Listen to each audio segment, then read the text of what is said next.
अस्सलाम वालेकुम दोस्तों। सोचो जरा कि एक ऐसा आदमी जो इतना अमीर था, जो आज के बहुत बड़े उमरा यानी इलोन मस्क, मार्क जुकरबर्ग और अंबानी जैसों को अपना नौकर रख सकता था, और उस आदमी ने अकेले ही इस पूरी दुनिया की इकोनॉमी को हिला दिया। और उसने इतना माल बांटा कि लोगों के पास खाने को तो कुछ ना था, मगर उनके पास बेशुमार सोना था, क्योंकि वो उस वक्त हज के लिए जा रहा था। तो इस पूरी कहानी को जानने के लिए मेरे साथ जुड़े रहें। मैं आपको बताता हूँ कि कौन था ये किंग। ये कहानी है मानसा मूसा, माले का बादशाह, जिसकी दौलत आज के बिलियनर से भी बढ़कर थी। आज हम उसके बादशाह बनने, उसके मशहूर हज और उसकी तरफ से होने वाली सोने की बारिश की वजह से होने वाली तबाही को डिस्कस करेंगे। तो फिर चलिए तैयार हो जाइए। 14th सेंचुरी में चलते हैं, जहां सोना सिर्फ एक असासा ना था, बल्कि तकदीर को बदलने वाला जादू था। कहानी शुरू होती है वेस्ट अफ्रीका के दिल में 1280 के आसपास। माली एम्पायर गाना एम्पायर के खानदार से बना, अटलांटिक समुद्र से लेकर नाइट नदी तक फैला हुआ, पूरे वेस्टर्न यूरोप से भी बड़ा,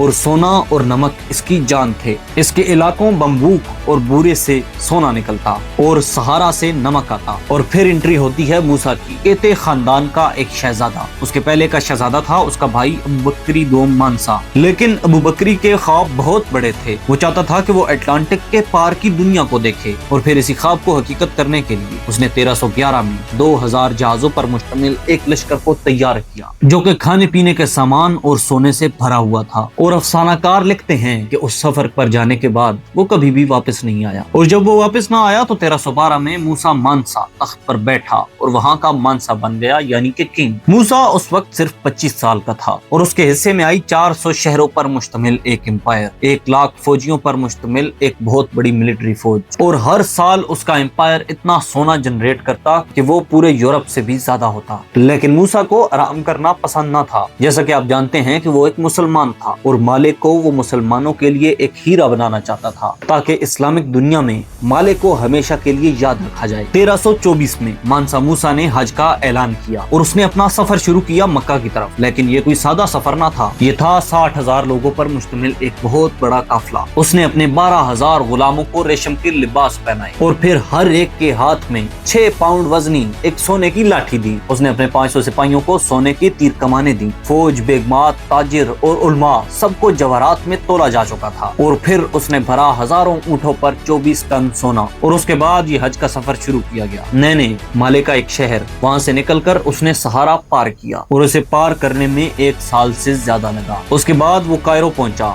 जो ममलूक सल्तनत का सबसे अमीर शहर था। और वहाँ पर मूसा एक देवता की तरह आया। वो हर जगह पर सदका देता रहा, गरीबों को, मिस्कीनों को, उलमा को और वहाँ के हुक्मरानों को। अरब दानिशवर लिखते हैं कि कायरो में सोना उस वक्त इतना सस्ता हो गया कि कीमत अचानक गिर गई। इब्ने बतूता जैसे मुसाफिर लिखते हैं कि इस सफर के दौरान 18 टन सोना बांटा गया, और इस वजह से इजिप्ट की इकोनॉमी डूब गई, क्योंकि ऐसे लोगों के पास भी सोना मौजूद था जिनके घर में खाने के लिए आटा भी नहीं था। मिसाल के तौर पर के हिसाब लगा लें कि दुनिया में आज अगर लाखों से करोड़ों फकीर हों और हर एक के पास लाख से 1.5 लाख डॉलर हो, तो सोचें डॉलर आज जो एक रिजर्व करेंसी है, उसका हाल क्या होगा। उसकी वैल्यू तो अचानक गिर जाएगी, क्योंकि वो हर एक के पास आम हो जाएगा। इसी तरह उस वक्त सोने के साथ हुआ। मूसा ने इतना सोना बांट दिया कि वो आम हो गया, और उसकी कीमत बहुत गिर गई। मौरख लिखते हैं कि रोटी उस वक्त अगर 3 रुपए की थी, तो सोना 1 रुपए का। और ये थी दुनिया की पहली हाइपर इन्फ्लेशन। माले का सोना उन बाजारों में बरसा जो इस इन्फ्लेशन के लिए तैयार न थे। फिर भी मूसा मक्का और मदीना पहुंच गया। वहाँ जाकर उसने अपनी इबादत सरंजाम दी, और मुसाफिरों के लिए इमारतें बनवाई, जो आज भी वहाँ पर मौजूद हैं। वापस आते हुए आर्किटेक्ट्स और उलमा को अपने साथ लाया, और माले को इल्म का मरकज बनाया। तिम्बुक्तू के कुतुब खाने में 7 लाख से भी ज्यादा मैन्युस्क्रिप्ट्स रखवाए गए, और उसने अपने बाजार को वेंस से चाइना तक जोड़ा। 1325 तक वापस मूसा की दौलत अपनी जगह पर आ चुकी थी, और वो 24 टन जो खर्च हुआ था वो दोबारा से रिकवर हो चुका था। उसके बाद मूसा ने अपनी एम्पायर को डबल किया, सुंघाई और मूसी के इलाकों को फतह किया। उस दौर के माले के बहुत सारे गाँव नेवल बेसिस बने, और माले की ट्रेड मोरक्को से इजिप्ट तक फैल गई, और उस वक्त उसके नाम के सोने के दिनार हर जगह पर चलते थे। और उसके बाद यूरोप ने 1375 के कैटलन मैप में मूसा को सबसे अमीर तरीन आदमी करार दिया। मूसा ने 1337 तक हुकूमत की, और 57 साल की उम्र में मारा गया, और उसका बेटा मेघन वहाँ का बादशाह बना। लेकिन उसके बाद भी ये एम्पायर चलती रही। मूसा का मर जाना उसकी नाकामी नहीं था, ये हिस्ट्री का वो चक्कर था जो हर ग्रेट एम्पायर के साथ होता है, जैसे रोमन या फिर मुगल। उसने न सिर्फ माले को बल्कि पूरे ब्लैक अफ्रीका को मेडिवल दुनिया के मैप पर डाल दिया। पहले लोग सोचते थे कि अफ्रीका सिर्फ जंगलों और जानवरों का इलाका है, लेकिन मूसा ने ये करके दिखाया